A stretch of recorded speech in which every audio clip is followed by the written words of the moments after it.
Hey everyone, I basically want to come and do another short video showing you all exactly what I displayed to my class, the Punnett square.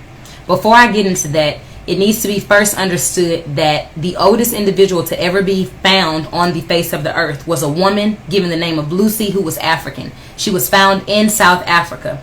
This literally ended all arguments that anyone on the face of the earth did not come from African people. That means that African people are the father and the mother of the entire universe. Now, the Punnett square. This is what a Punnett square is. This is what we use in science to display genes and genotype. This right here is 5 groups of people, the 5 groups of people of color. You have the black, who is the African, the brown, who is considered the Middle Eastern, the red, who is considered the Native American or the Latin. You have the yellow, who's considered the Asian, and the white, who's considered the European, just to keep it simple.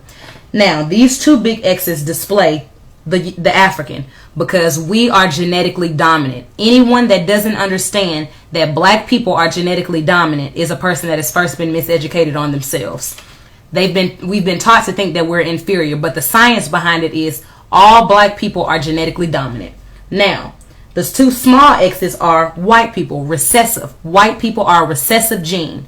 That means that when they have children with a black man or a black woman, all of the children will have the recessive allele masked by the dominant allele. So when you look at Thandie Newton from Norbit, she has a British father and a Nigerian mother, but she still displays blackness because blackness is dominant. When you look at Barack Obama, who has a Kenyan father and a white mother, he will still be black because black is the masker of his white. It's literally dominant. The same thing goes for Tiger Woods. So literally, anytime a black has a child with the brown, the child is now black. Black has a child with the red, the child is black. Yellow, white, the exact same thing. This is where racism comes in. White people are literally 16 to 18% of the entire world population, making them the minority.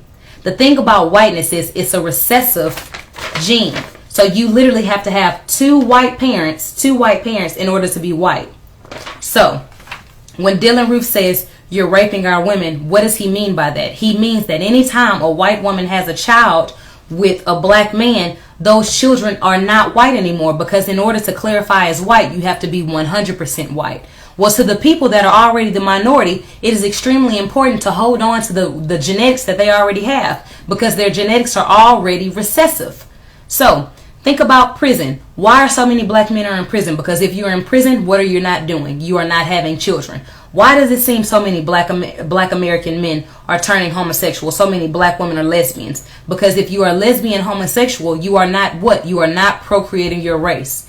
The basis of racism is white people understanding that if we do not kill black people at all times, that they will eventually kill us.